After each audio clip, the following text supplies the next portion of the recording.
Good afternoon.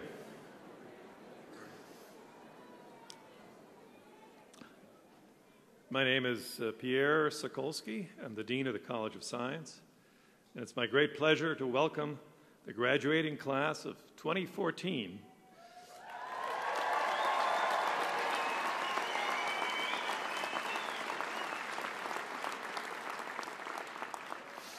and the friends and family who are here today to celebrate.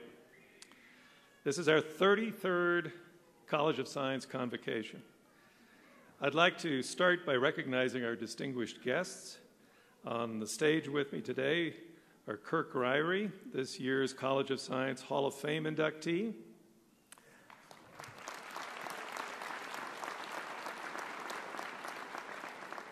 Our keynote speaker, Gary Crocker, President and CEO of Crocker Ventures and Chair of Merrimack Pharmaceuticals.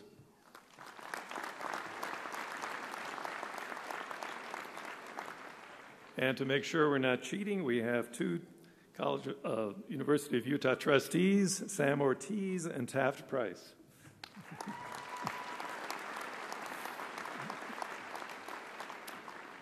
So to all of our students, today is a day of joy, celebration, and it will lead to fond memories.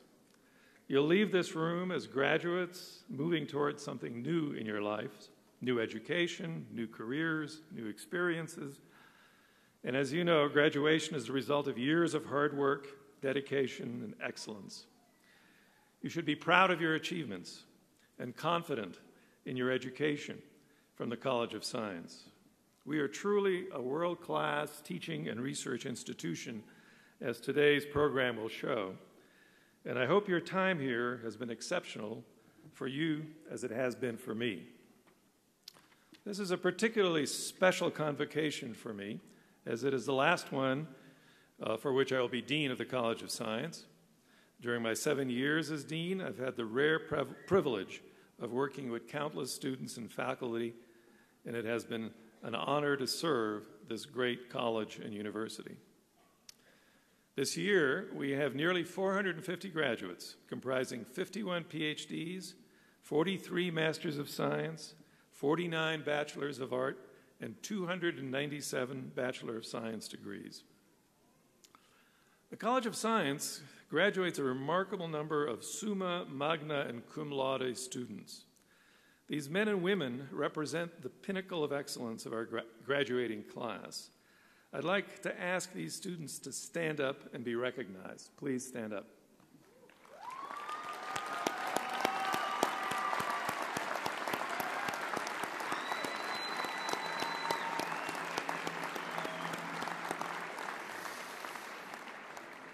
The lowest GPA in this entire group of 28 students is 3.913.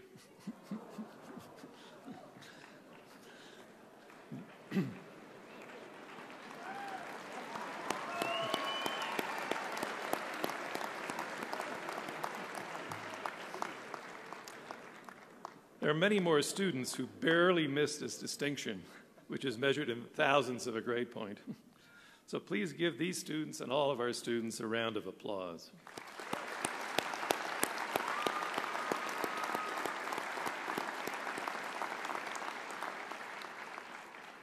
I now would like to introduce this year's student speaker, Molly Person. Molly is earning her bachelor's degree in biology with an emphasis on cellular and molecular biology and a minor in chemistry. After graduation, Molly plans to work for a year while applying to PhD programs in cellular and molecular biology. Please join me in welcoming Molly Person.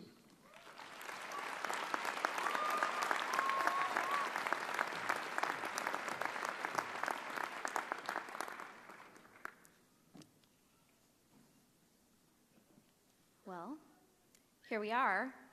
We did it. On behalf of my fellow graduates, please join me in thanking our parents, professors, mentors, and peers. Without your help, we certainly wouldn't be here today.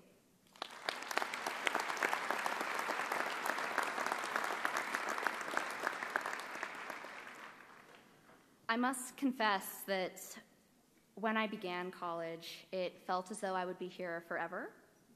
And now, standing here, I can hardly believe that this phase of life is coming to an end. And what a time it has been. There have been more late nights, gallons of coffee, pounds of junk food, and tests that I thought I couldn't pass than I would have ever thought possible. But there has also been more excitement, opportunity, and friendship than I would have expected.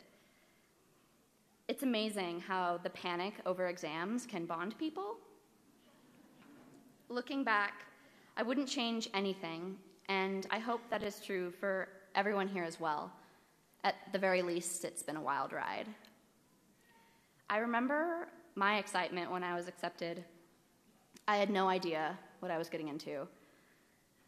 These years have been full of dreams and fears, of aspirations and challenges that have made us grow more than we expected and perhaps more than we wanted at the time. Love was found and lost and found again. I'm referring to science, of course. And lessons that seem so obvious with hindsight were so difficult to learn at the time. As much as we are united by our passion for science, I think the lessons we have learned about life and humanity have tied us together in a way that textbooks never could. We have learned different things, our studies are different, and so are our lives and our dreams. Our paths will lead us to different places. But in the future, each of us will be able to look at our accomplishments and be proud. In an ever-changing life and world, this is something that can't be taken away from us. I don't know what brought each of you here to the College of Science. Maybe you knew from childhood that science was your passion, or maybe you stumbled upon it. Regardless of what has brought us all to this room on this day, we have joined a rich and proud history. We have joined a community that has included people such as Robert Jarvik, Mario Capecchi, and Henry Eyring. Perhaps as we reach this change in our lives, you feel daunted or insignificant. I must admit that I have felt this way. This world is so large, and there is so much to learn and achieve. Perhaps you wonder what your influence could be. But I ask the question that the Super Bowl winning quarterback, Russell Wilson, posed to the Seahawks. Why not us? Innovation and invention will continue, and if we are willing to put in the work and the fight, who is more deserving or capable than we are? And why not now? We have earned a foundation. We have the skills we need, and if nothing else, we know how to learn. With passion and determination, each of us can reach equal or perhaps even greater achievements than those who came before us. We are now part of a legacy that may have drawn us here. We are the next chapter, and to be able to create a future as a result of our hearts and our minds is the greatest gift. But in the immortal words of Steve Prefontaine, the Olympic athlete and running legend, to give anything less than your best is to sacrifice the gift. And so I challenge all of you to not view graduation as an end, but as a beginning of our realization of a better future by utilizing the gift we've been given and indeed have earned. Life is bigger than just surviving our next exam. It is time for us to give everything we have, to live boldly, creatively, and passionately. Congratulations, class of 2014.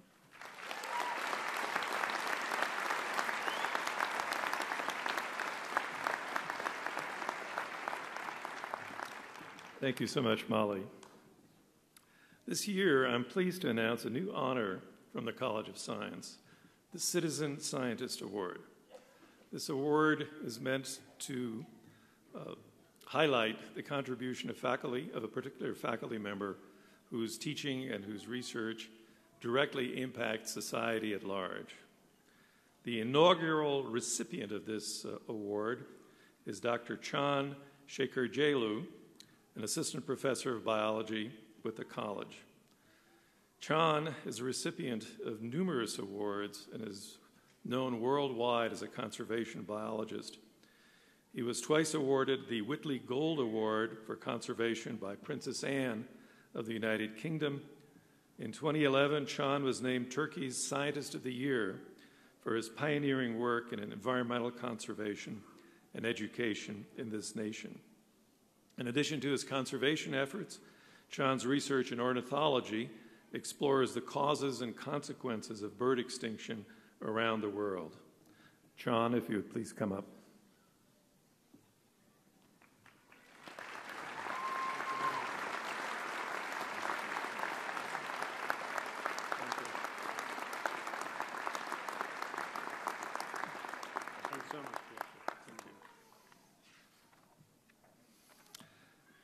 Our keynote speaker, Gary Crocker, is president of Crocker Ventures, a life science and healthcare investment firm that funds promising science companies. In addition, he is chairman of Merrimack Pharmaceuticals, based in Boston. Gary received his BA and MBA from Harvard University. For many years, he was chair of the College of Science Advisory Board and was inducted into our Hall of Fame in 2002. Most recently, he and his wife, Anne, have pledged their generous support for the new Gary and Anne Crocker Science Center in the George Thomas Building, for which we are now beginning final architectural designs. And some of you, I hope, will see the groundbreaking of this wonderful new facility in a year and a half or so. In recognition to Gary's longtime support of the college and for his exceptional service as chair of our advisory board, we have prepared a sculpture for him as a small token of our gratitude. Gary, if you would come up.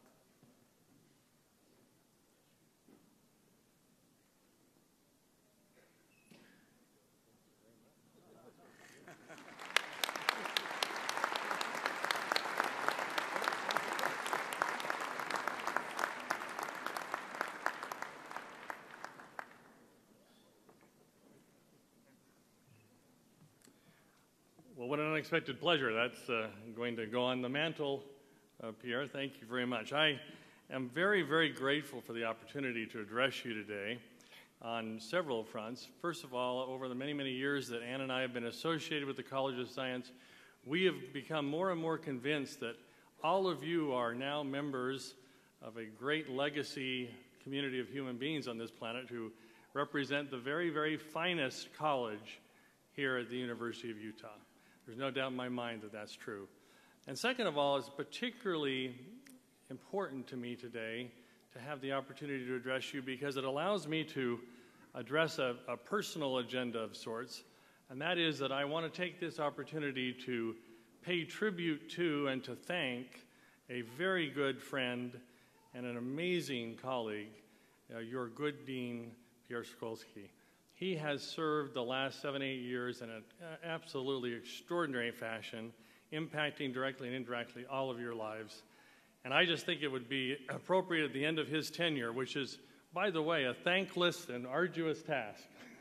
I think he would agree. I think it would be appropriate if all of us offered him a round of heartfelt applause and thanks for his service.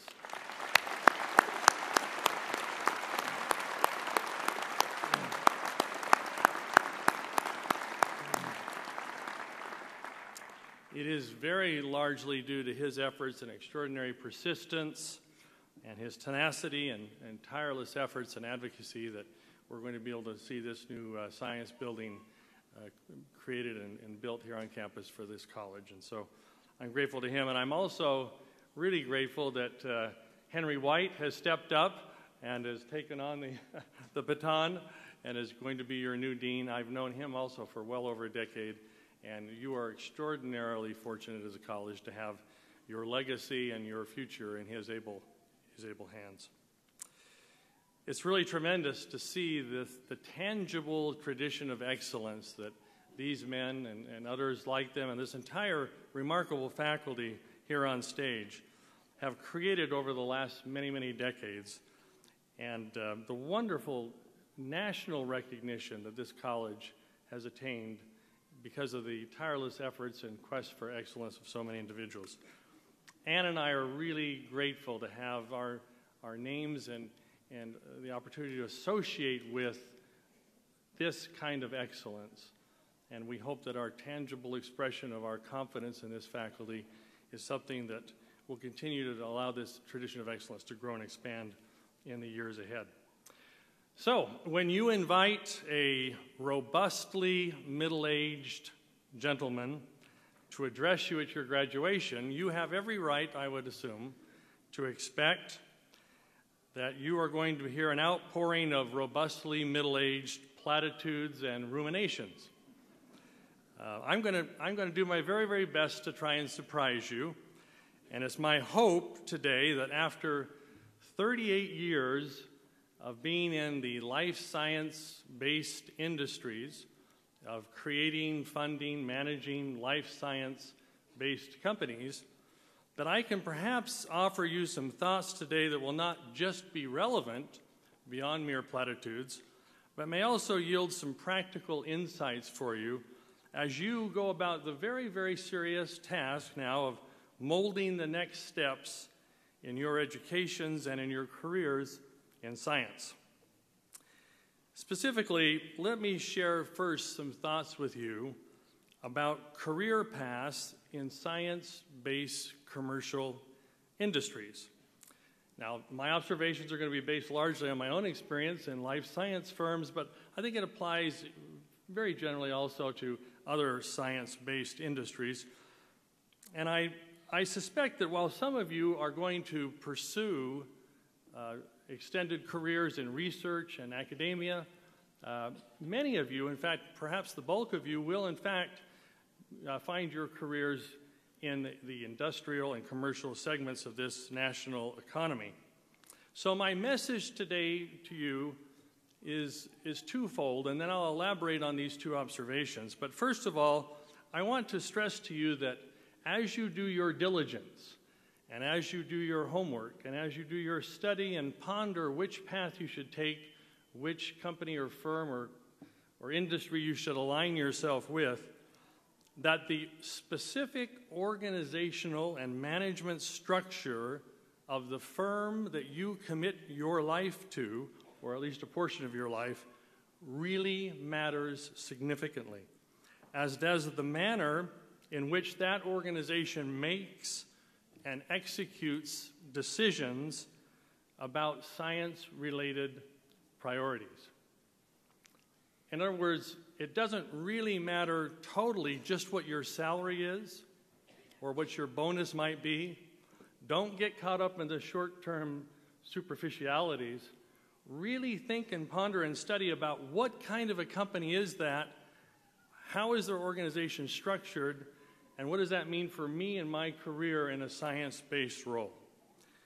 Second of all, how the firm's culture internally manages science and actually executes the performance of science also matters tremendously to your career, to your success, the success of the firm overall, and I would submit even to the broader success of our nation's ability to generate economic progress globally. To illustrate these 2 points, I'd like to use a case study of a management structure and organization that I have seen really function well for scientists. And this organizational structure is one that we have implemented the last 10 years at Merrimack Pharmaceuticals. It's very similar to ones that I've seen implemented in other firms that I've been affiliated with or have been engaged with. And it's based on a model that utilizes something that is totally contrary to old school science management philosophy. By way of example, most of the old school pharmaceutical firms are rigidly vertical in their organizational structure. Now, by rigidly vertical, what I mean is that there is a totally separate department that discovers the drug molecule candidates, another separate department that takes that candidate and does preclinical pharmacokinetics or stability testing. They then pass it off to a third group of alien human beings who do stability tests and animal trials, and they yet again pass it off to regulatory and clinical teams to do the final human testing. You notice how many pass-offs there just were? And that's really a grotesque oversimplification of what happens in a large science-based company oftentimes. As those pass-offs happen, extraordinary losses occur in efficiency, productivity, and just pure memory of the project. In sharp contrast, Merrimack Pharmaceuticals and many other biotech firms and other newer school firms, if you will, utilize a pod management team philosophy. That is to say, product-oriented development groups, or pods, are put together as interdisciplinary functioning management groups made of folks from, for example, in our case, a chemical engineer, a protein array scientist, a pharmacologist, a math biologist, or maybe a few other experts. Now, this group of interdisciplinary scientists not only identify the initial clinical need and the candidate drug molecule, but they actually, the same team of individuals, is given ownership, actually owns the project, and continues to retain multi-year responsibility for all the subsequent R&D, preclinical work, animal work, fabrication science, initial human trial preparations, and so forth, prior to market launch. Again, these pods are made exclusively of scientists because they're making what kind of decisions? They're making scientific decisions.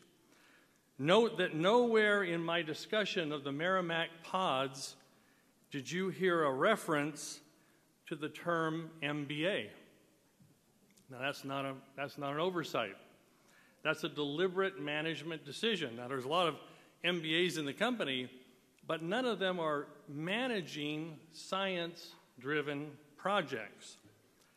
Now, that's significant because productive, great science and science-based organizations in those types of environments, the key and initial decision makers who drive critical business and R&D decisions should and must be, in fact, business literate scientists. Business literate scientists.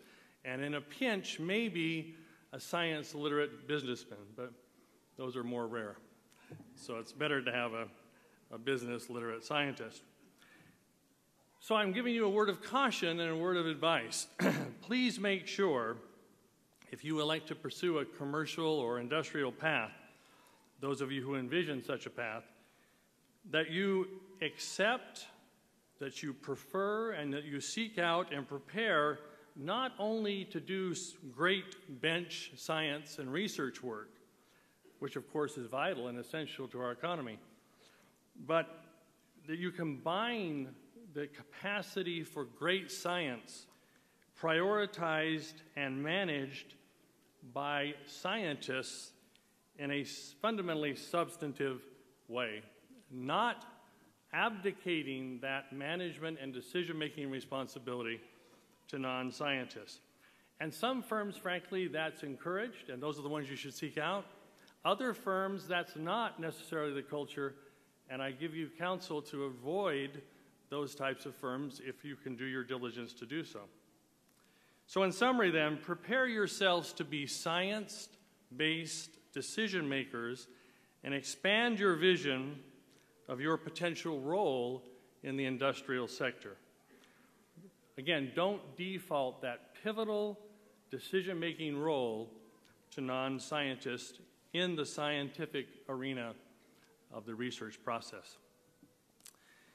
Now, recall that I mentioned that all of those participants in the pod, the multi-year pods that have ownership of these projects over time, these were interdisciplinary pods. And I think a second recommendation that I would offer to all of you is to a very remarkable extent, we're going to see in the future that significant breakthroughs in science, particularly commercial and industrial science, but I also believe academic science, are going to be fundamentally generated by cross-disciplinary, cross-functional, and interdisciplinary teams.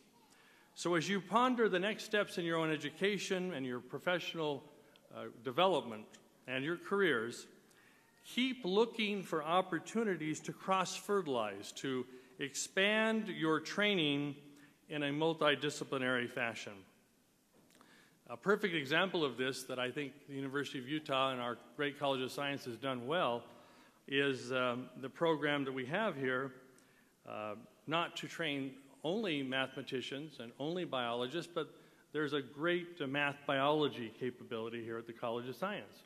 And those students trained in the interdisciplinary function of math biology have an extraordinary leg up in the pharmaceutical industry, as an example. So always look for the ability to be cross-disciplinary to the degree that you can. Now finally, allow me to conclude my remarks with some philosophical ruminations. I said I wouldn't ruminate too much, but I'm going to ruminate just a little bit by offering some counsel that applies not just to science-based organizations, but I believe to all human organizations and institutions.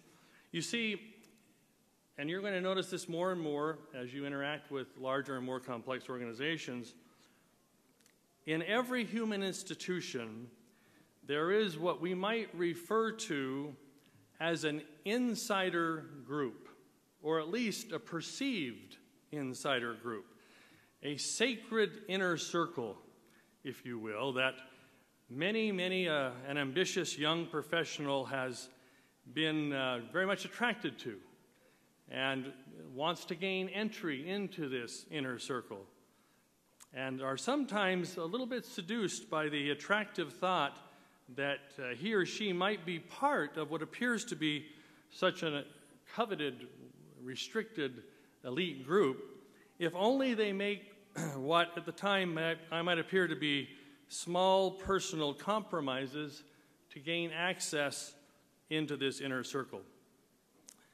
I refer to this phenomenon of small personal compromises to gain access to what is perceived to be an inner circle as the phenomenon of biting the onion.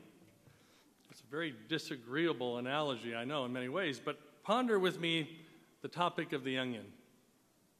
Unlike so many other fruits and vegetables, if you remove one or two layers of these other vegetables or fruits, you get a succulent inner pulp. That's really quite rewarding, right? In great contrast with the onion, where if you remove the top layer of onion and peer inside, you see what? Another layer of onion. And if you work very hard to peel that one back, you are encountered with yet another layer of very disagreeable, frustrating, bitter onion. Well, just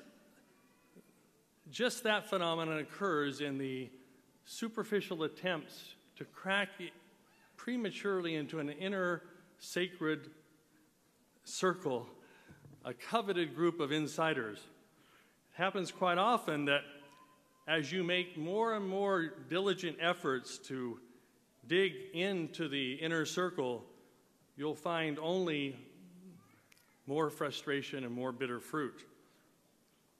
There's never really a reward of real satisfaction and joy, only more bitterness and frustration at the small compromises made to try and do that. So what am I suggesting? I'm suggesting that the litany of personal and national tragedies and disaster that have been generated by biting repeatedly into the false fruit of the onion is characterized by such corporate disasters as Enron, Countryside Museum Mortgage, several large financial institutions almost on a regular basis, large investment banks, myriad examples, frankly, even in academia of falsified research, and finally, perhaps most notoriously, a lot of politics. All of this is the result of individuals compromising themselves in an attempt to reach some elusive inner circle of the onion, perhaps a little prematurely and not really prepared to do so. So, in summary, my counsel to you would be today that there is absolutely no shortcut to the real, genuine inner circle of decision makers. And while some realistic deference and a little bit of attention to the realities of human psychology is important, there is never any substitute for sustained diligence, real excellence, hard work, and a willingness to accept and embrace responsibility and work. So, given your world-class educations here at the College of Science, you have in place a tremendous world-class foundation for genuine success, sustainable success, and meaningful contributions to our larger society.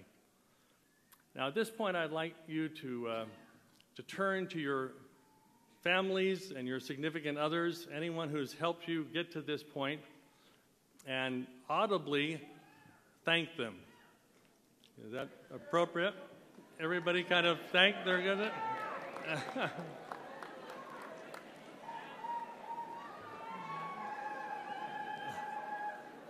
Okay, that's enough.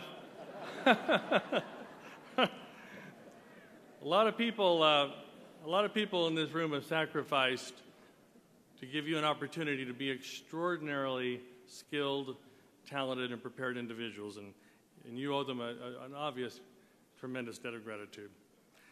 So today, let me acknowledge your excellence, acknowledge your hard work, and wish you well as you maintain the remarkable tradition of excellence that is, in fact, this University of Utah College of Science. Thank you very much.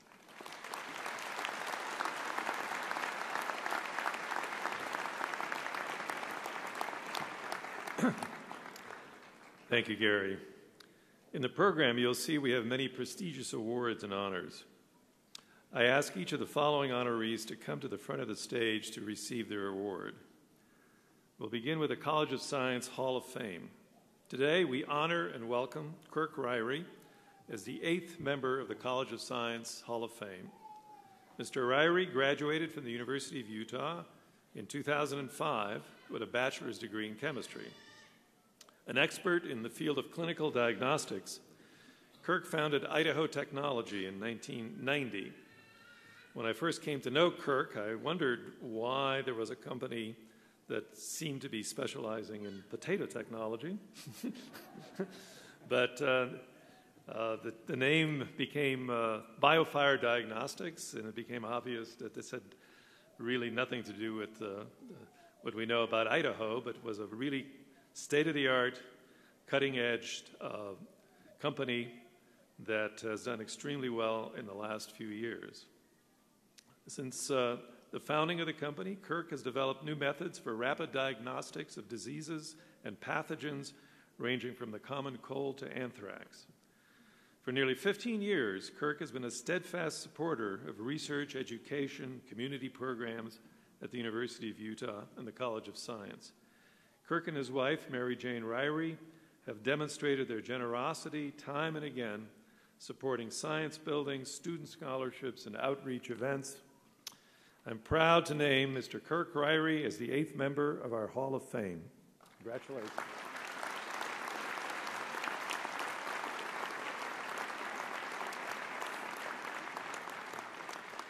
Each year, the College of Science presents an Undergraduate Research Scholar Award to a student who has performed outstanding undergraduate research, who shows great promise for a graduate career.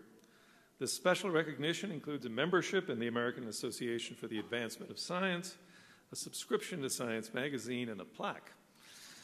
This year's recipient is Rachel Barda. Rachel is graduating with her degree in physics and astronomy and will begin a PhD in theoretical biophysics at UC Davis this fall. Rachel?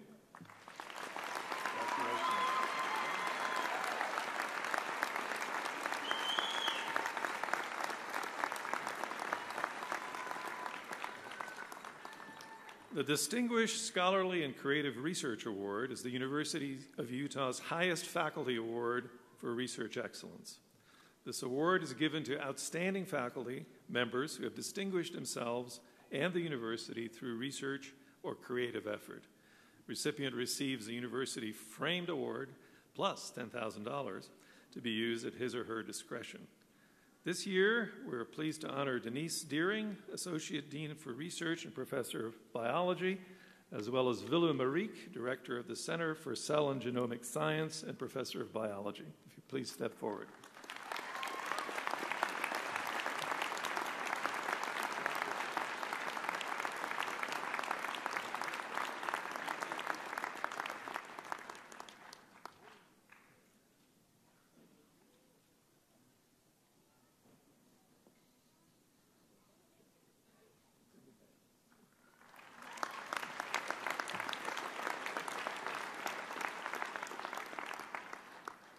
Peter Meldrum, President and CEO of Myriad Genetics, has worked with the College of Science and Myriad Genetics to institute the Myriad Award for Research Excellence. It is unique because it recognizes efforts to foster undergraduate research and provide learning experiences for students. This year's recipient is Shanti Dimiad, Associate Professor of Physics and Astronomy.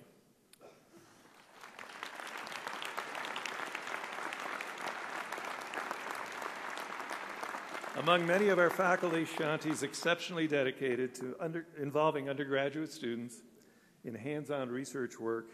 She's been highly successful in preparing students for graduate education in science and through international collaboration, fieldwork, and publication credits.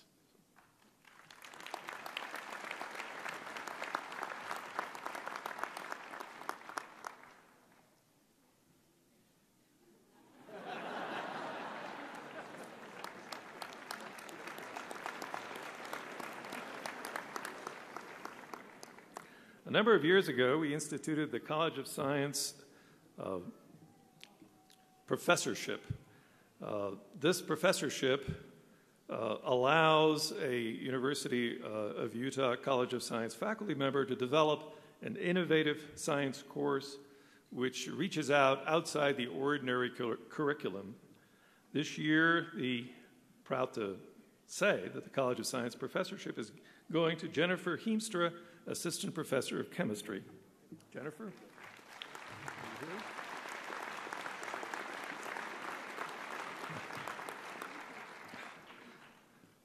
Today we congratulate 4 professors who have attained the rank of Professor Emeritus.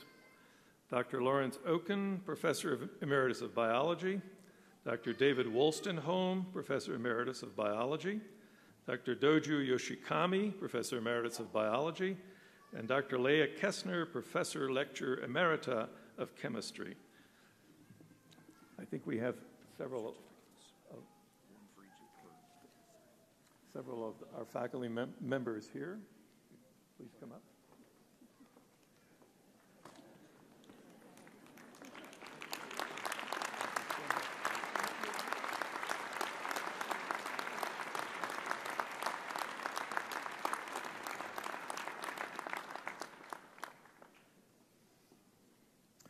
We have many more faculty awards, more than we can actually fit into this ceremony, but I want to mention a number of the more prestigious ones. I'd like to ask the faculty members to please stand up as I call out their name.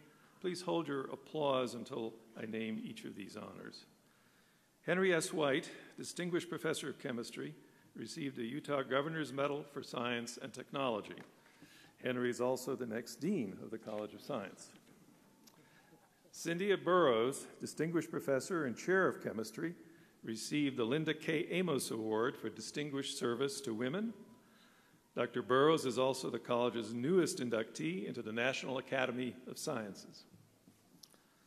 Gary Keck, Distinguished Professor of Chemistry, was named Distinguished Professor and American Chemical Society Cope Scholar. Jeffrey Statler, Assistant Professor Lecturer of Chemistry, received the Latter-day Saints Students Association 2014 Excellence in Education Award. Kyle Dawson, Assistant Professor of Physics and Astronomy, received the University of Utah Early Career Teaching Award. Alexandra Jovanovich Haken, Associate Instructor of Mathematics, received the University of Utah Excellence in General Education Teaching Award. Anil Seth, Assistant Professor of Physics and Astronomy, received the National Science Foundation Early Career Award. Adam Bolton, Assistant Professor of Physics and Astronomy, received the Department of Energy Early Career Research Program Award. Eric Jorgensen, Distinguished Professor of Biology, received the Frank R. Lilly Research Innovation Award.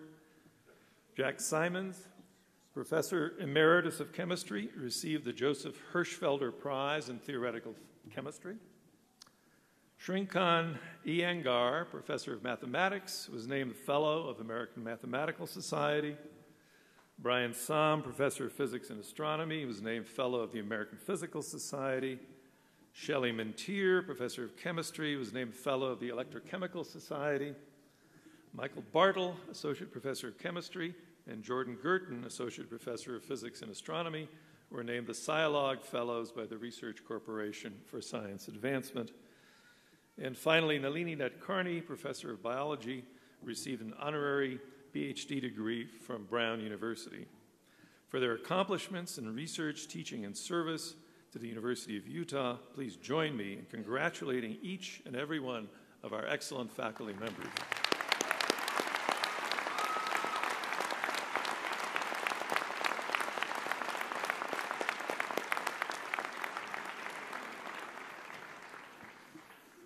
All right, now we get to the good part.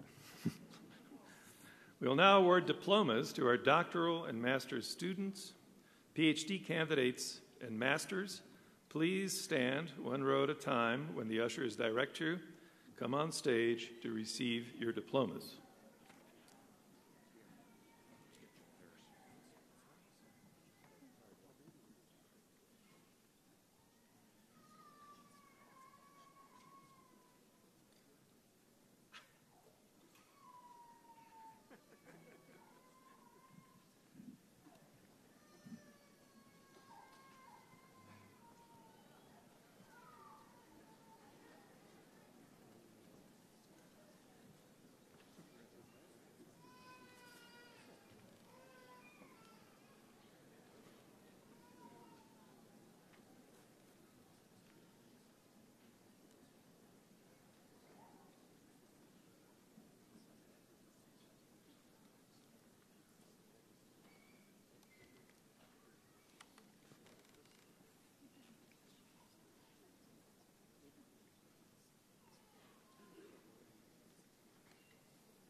Ryan DeLuca.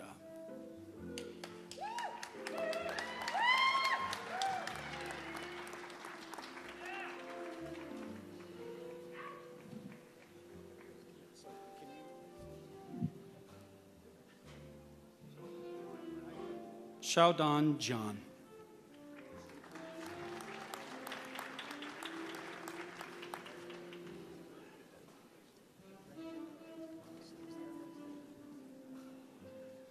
Mark Peterson.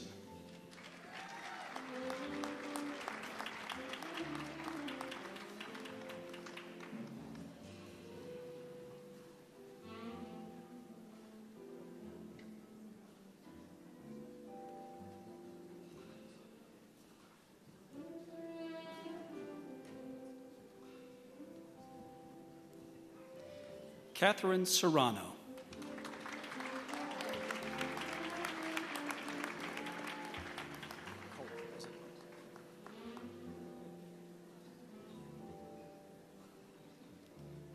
Kevin Cole.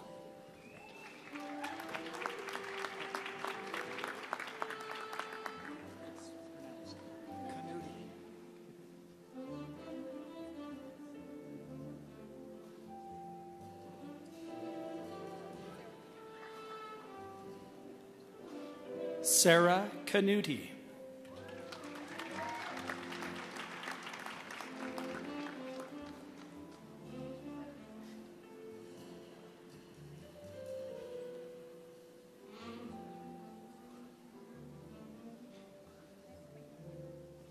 Shannon Gockler.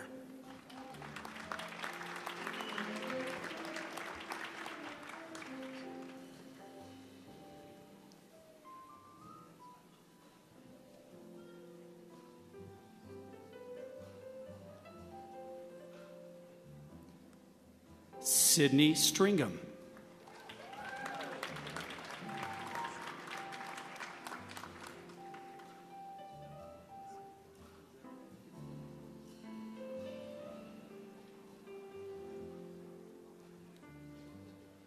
Edward Osborne.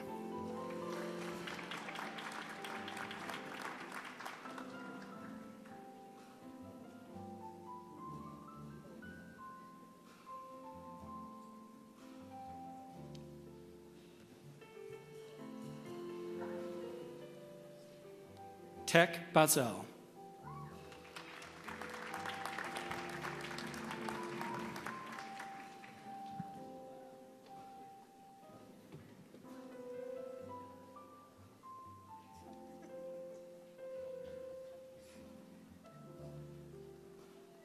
Anna Volna.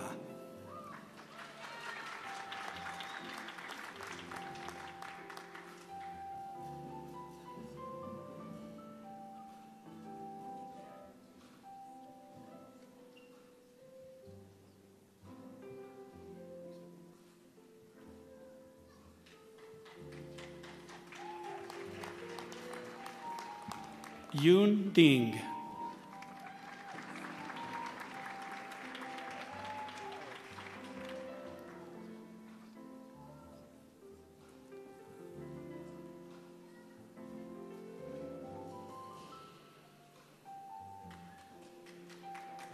Amir Kabibulan.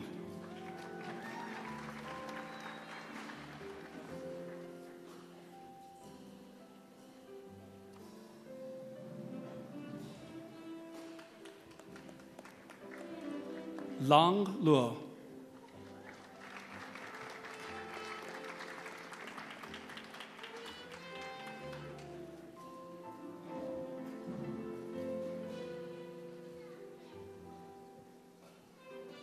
Lindsay Pelster.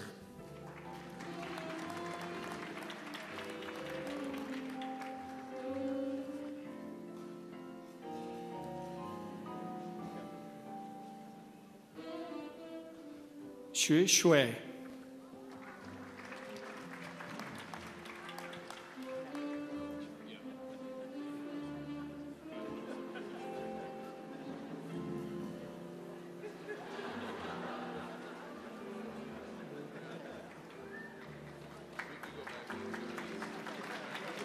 Jeffrey Alexander Monroe Hunter.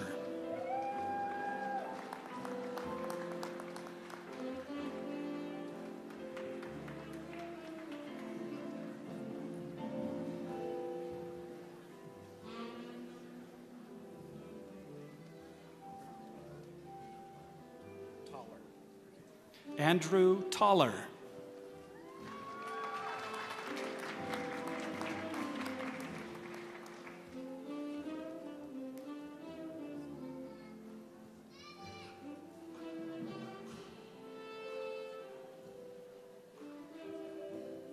Alex Thiessen.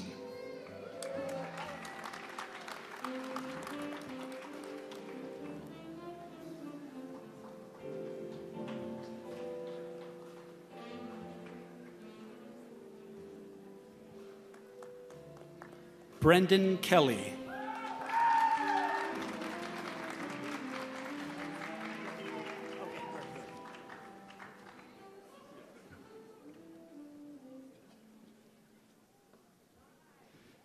Dylan Zwick.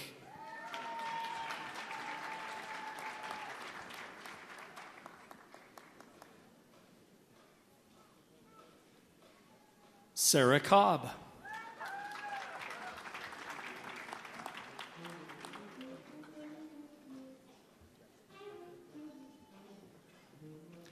Yi Ping Shu.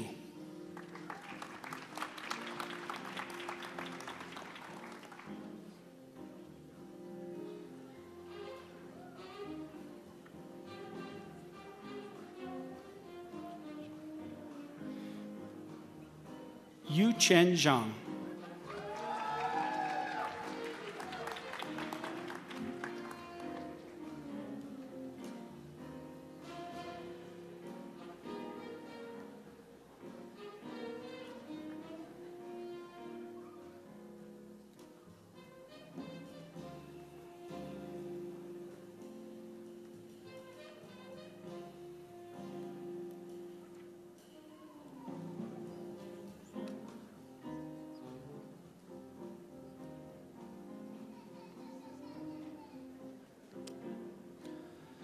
We'll now award diplomas to bachelor degree students.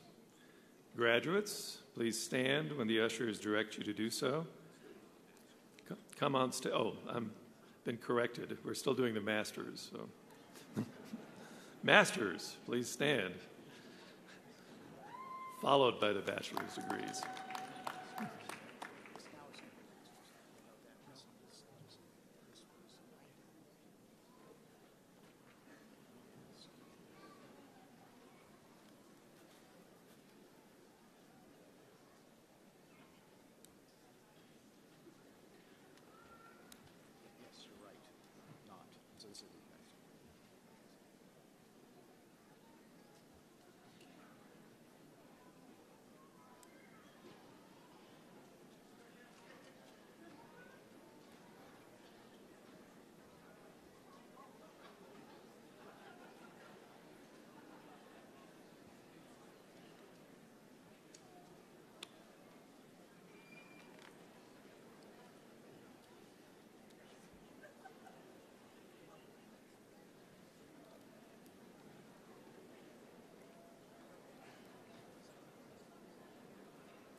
Veronica Barobina.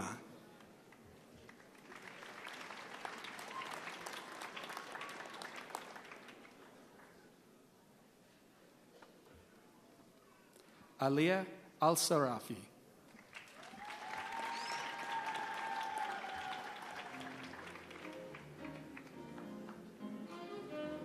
Animisha Somayajula.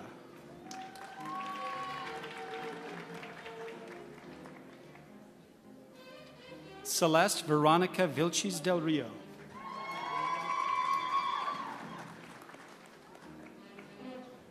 Ji Wang.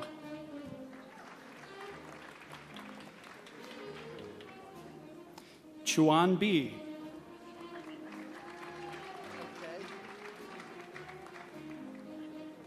Stephen Yorstone.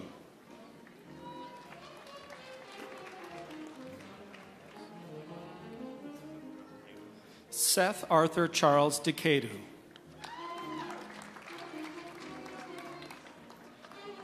Dustin Ollis.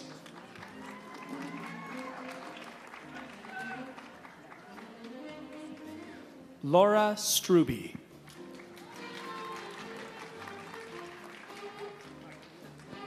Michael Doliak.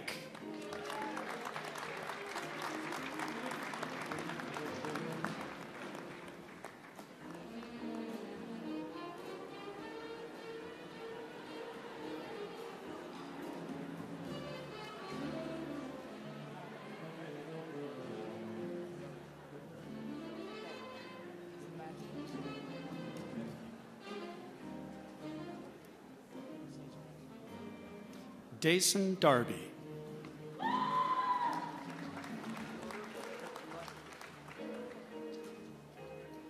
Amanda Corey.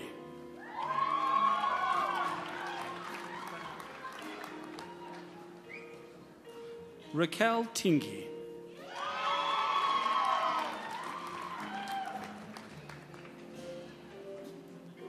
Ben Ham.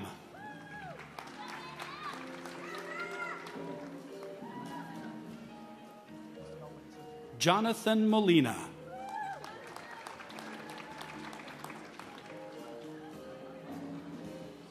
Stephanie Cooper.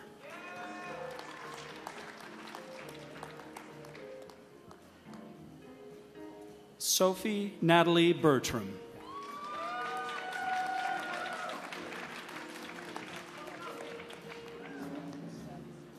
Trevor Erickson.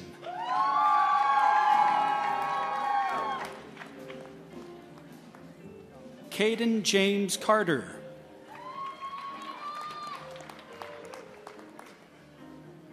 Joshua Sponbeck.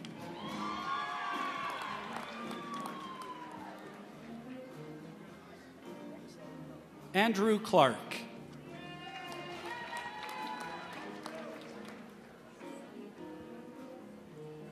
Parker Steck.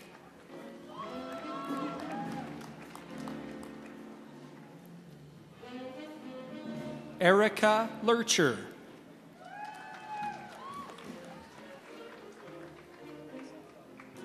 Mitchell Corey Norton.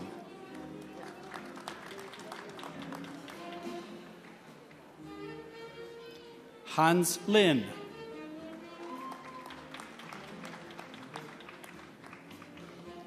Hannah Kim.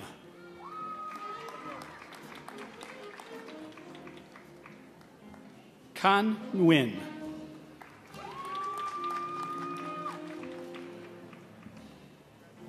Shushin Liu.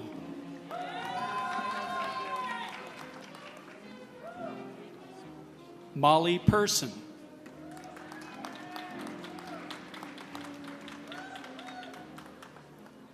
Rachel Barda.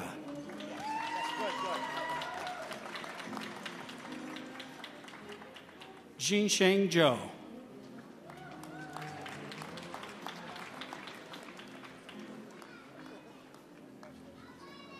Joshua Wallace.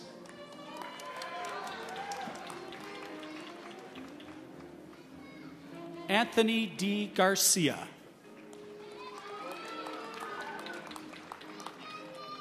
Michael William Thompson.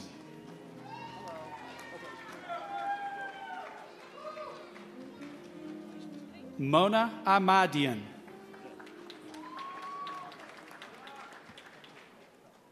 Tommy Lee.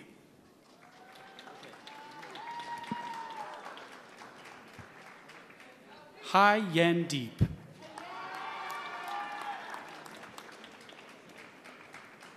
Logan Horn. Nathan Fitzgerald.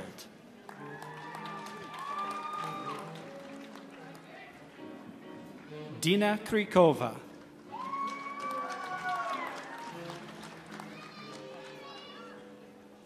Ashkan Milani.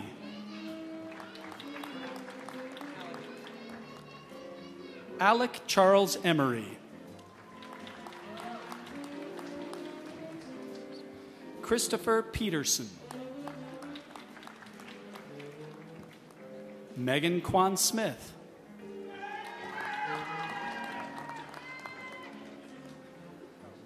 Elisa K. Parmley. Scott Richard Palmer.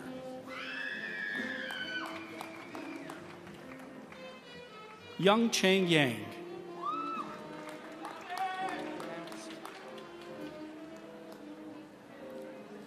Anna Frisch.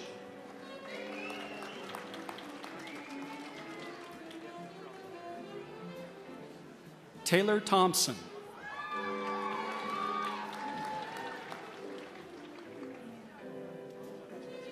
Peter Bergeson.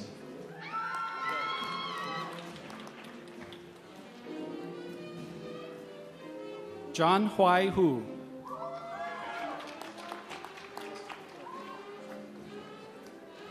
Teresa Paulson.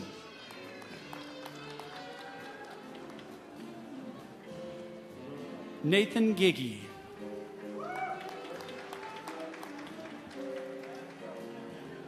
Jeff Palmer.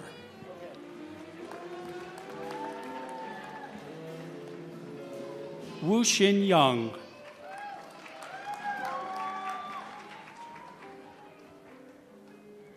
Wyatt Pillmore.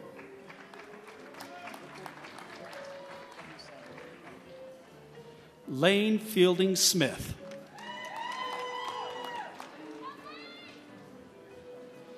Andrew Tominaga.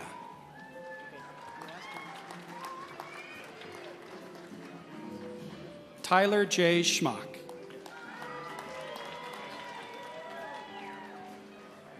Joseph Caseglia. Joshua Wolf.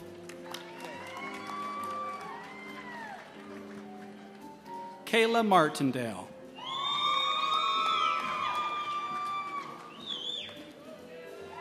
Sophia Lynn Hudson.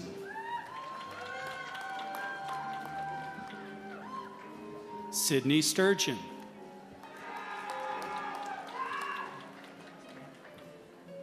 A. Kendall Davis.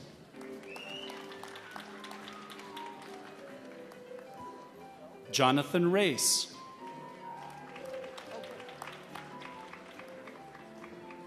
Matthew Hunsaker.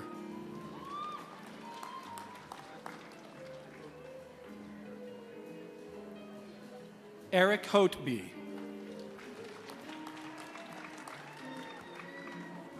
Alexander Fulmer.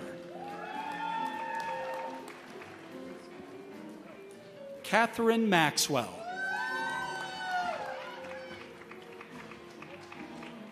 Brady Thompson.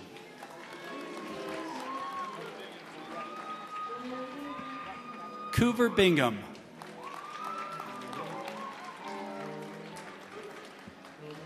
Jessica Ning.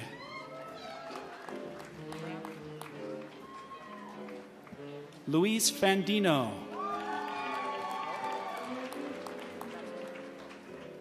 Christopher Watson.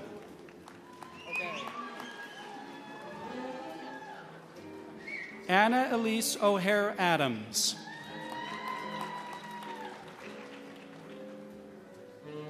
Nathan Turner.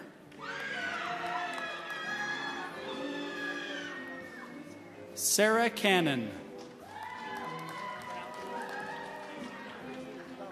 Eric McBride. Scott Moffitt.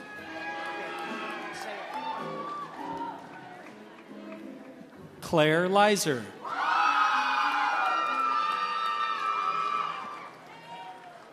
Skylar Peterson.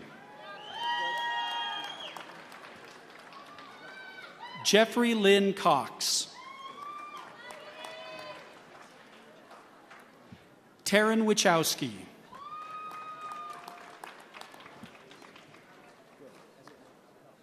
Matthew Williams.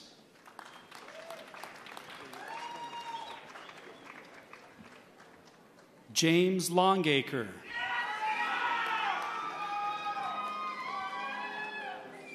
Andrew Diltz.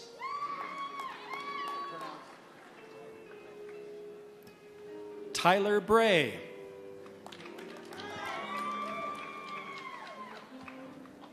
Haley Hudson.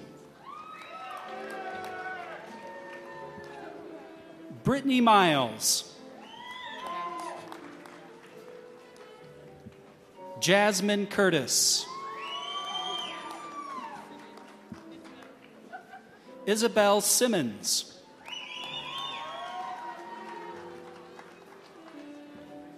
Tara Basmat.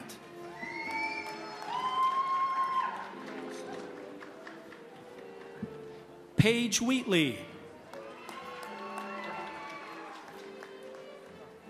Elizabeth Ward. Amy Jonelle Wilson.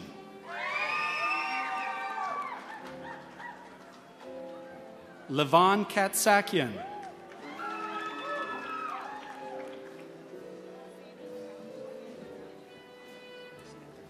Samantha Crouch. A. Jamison Gordon.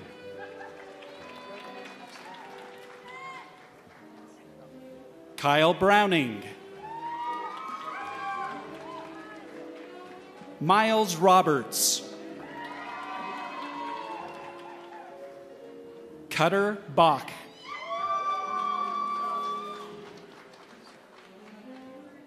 Seema Ghaffarian.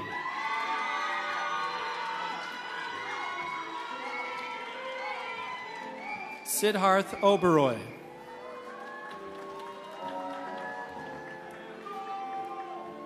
Connery Murray.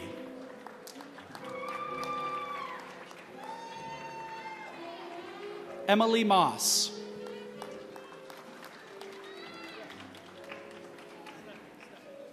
Stephen Bear.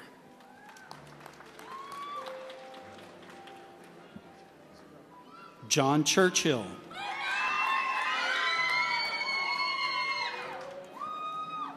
Matthew Harrison Doxey. Kevin Lee. Randall Nelson. Eric Curtis. Matthew Burincott.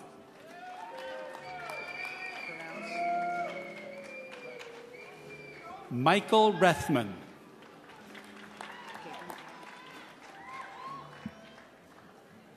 Derek Shue.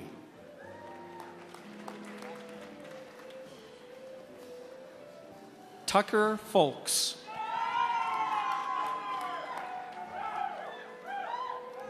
Justin Talbot.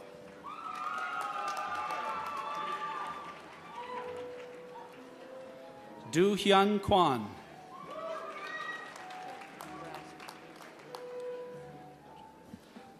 Laurel Jane Hales. Matt Wallace. Tyler Davis.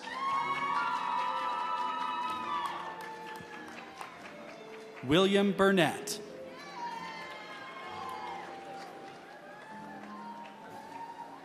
Nicholas Farrell.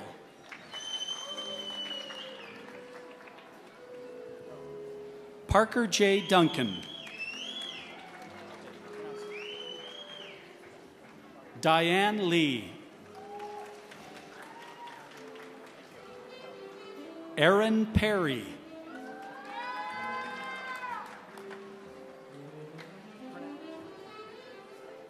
Anna Vickery.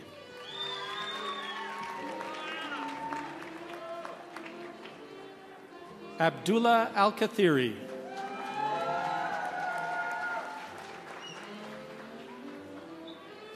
Giovanni Aguirre.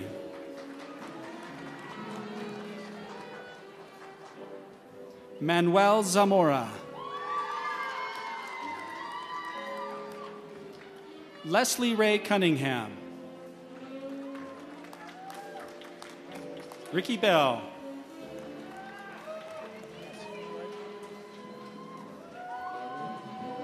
Christina Ann Rushton.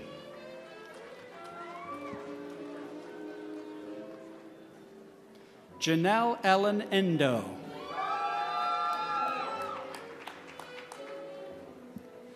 Catherine Alice Imig.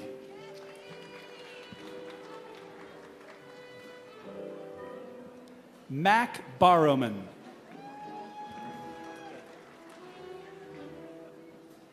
Nisa Frazier.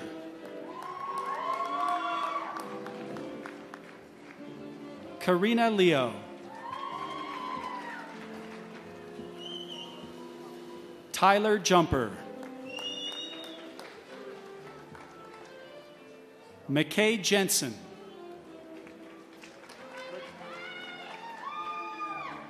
Shayla Melody Walker. Nicholas Romanoli.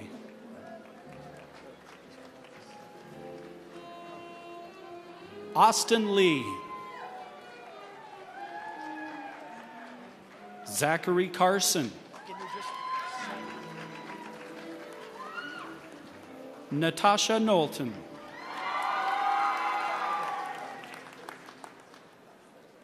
Leah Papadopoulos. Whitney Knight. Ashley Hunziker.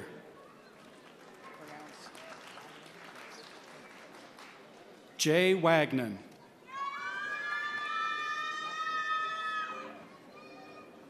Amy Marie Dodd Semrau.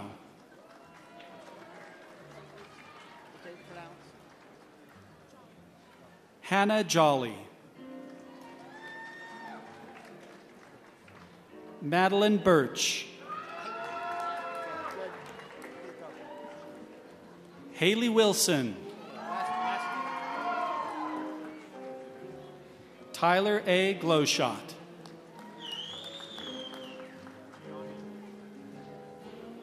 Gianni Niolu. Thomas J. Ryerson. Gray Birch. Neil Scheuerman.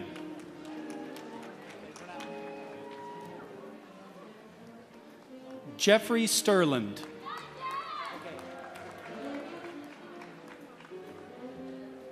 Bethlehem Alma.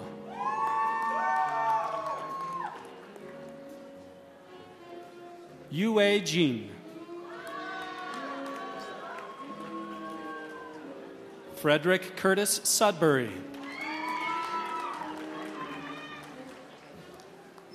Nicole Mendenhall. Renee Tran. Martin Jensen. Ashley Aldridge. William Henry Ellison. Braden Forbes. Jack England. Eric Middleton. Jason Palacio. Catherine Kitchen Young. Catherine Holliday.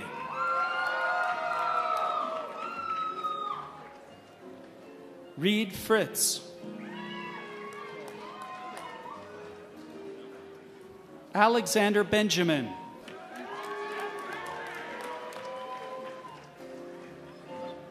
Joshua Letzinger.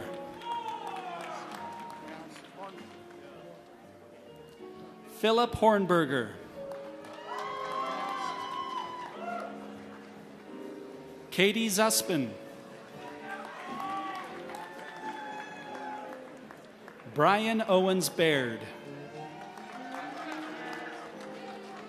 Jennifer Nelson. Bridget Sullivan. Andrew Anderson. Joseph Clayson.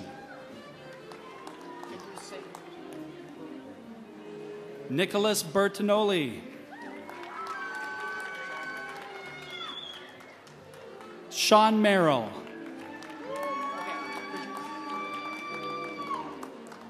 Trang Trong.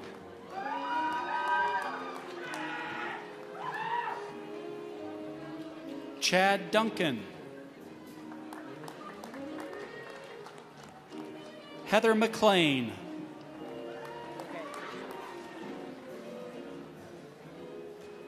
Parvati Radhakrishnan.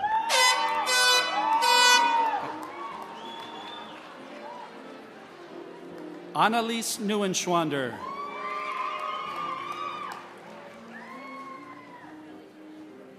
Callie Cadman. Shaylee Pace.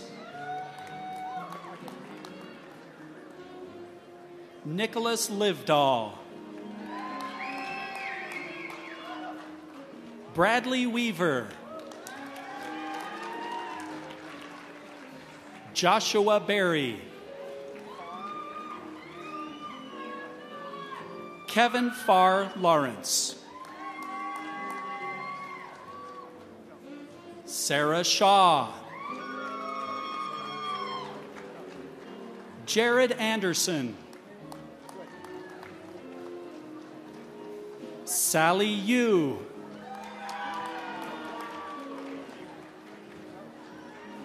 Ryan Dillingham.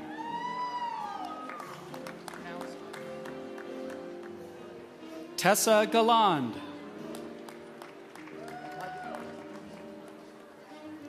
Crystal Rasmussen.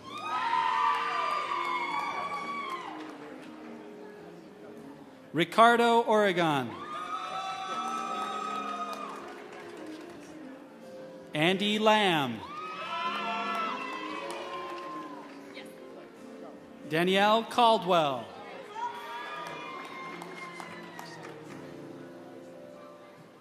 Kirsten Michelle Merritt.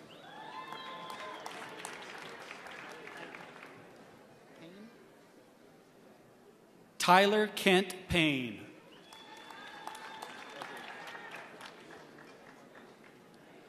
Crystal Villanueva.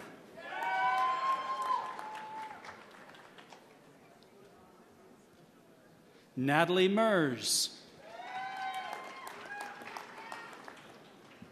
Spencer Edwards. Graydon Taylor.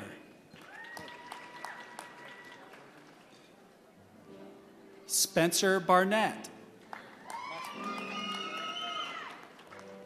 Lauren Michaud.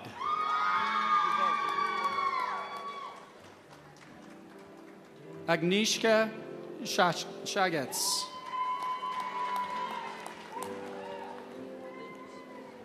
Lin Vu.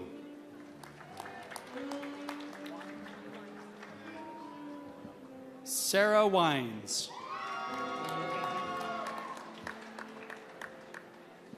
Hassan Al-Sharif.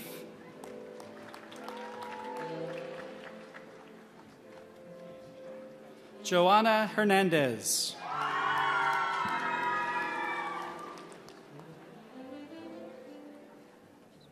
Stephanie Covarrubias.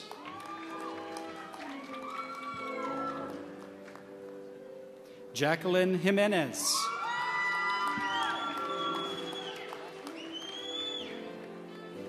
Islam Abed.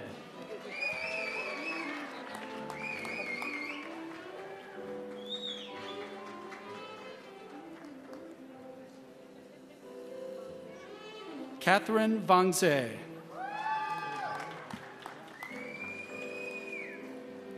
Derek Stark.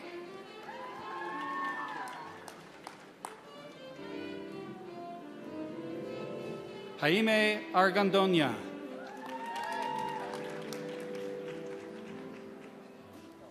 Jordan Flocken.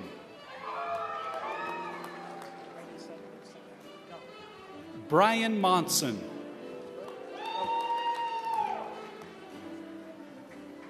Montserrat Garcia.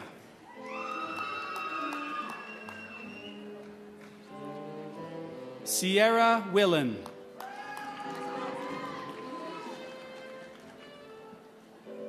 Esperanza Zagal Crosby.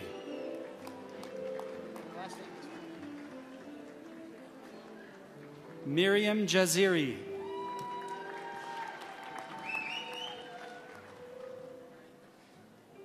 Élisée Jianang Depu.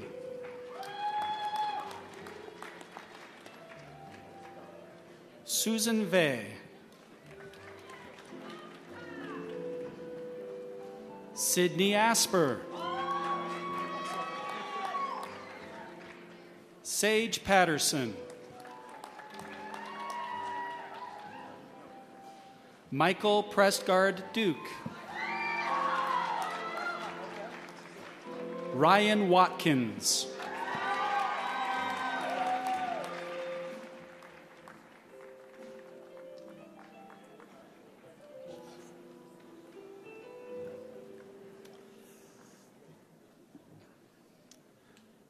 So before we move on to our conclusion, we had a lot of special prizes for faculty earlier on, but I saved the best one for last, I think. As great as our research in the college is, it's really the great teachers that make the impact on our students and change lives forever. And so it's a great pleasure to received the news that Joel Harris, who was a distinguished professor of chemistry, was awarded this year's University of Utah Distinguished Teaching Award.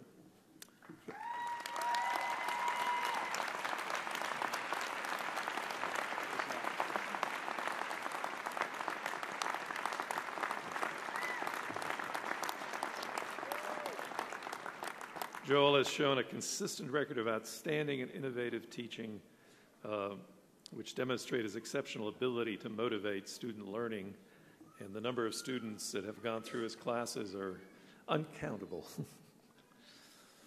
Well, we're almost at the end. College of Science graduates, let me personally congratulate you on your achievements and welcome you to our community of science alumni. Please stand.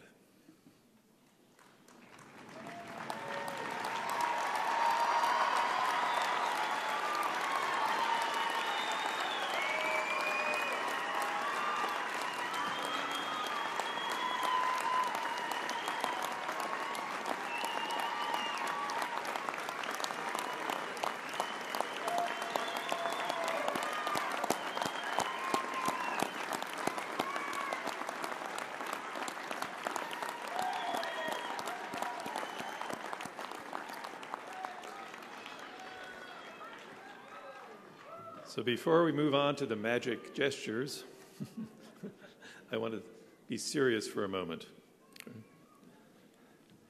As scientists and mathematicians, you have a responsibility in the world to represent to and to educate the public about what science is. You are the ones who will hold up the standards of honesty, objectivity, verifiability, acceptance of peer review, and most importantly, the ability to acknowledge that you are wrong when you are shown to be wrong.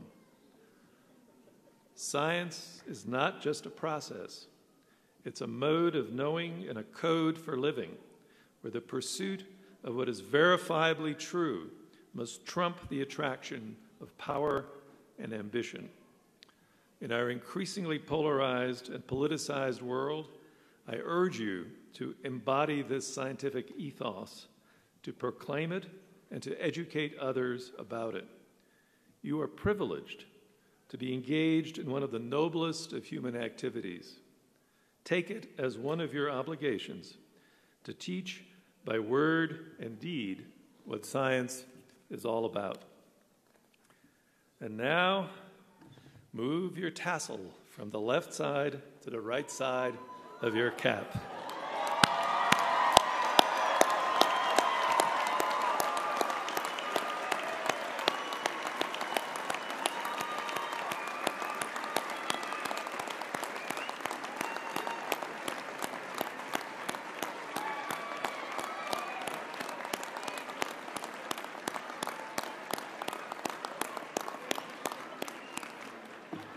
And now please turn around, face the back of the auditorium, and thank all of those who've made this possible.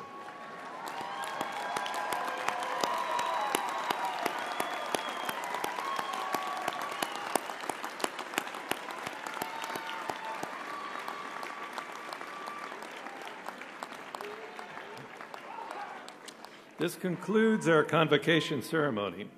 As the next graduation group will be waiting out front, we ask that you please exit through the east side door only. Thank you, congratulations, and may the party begin.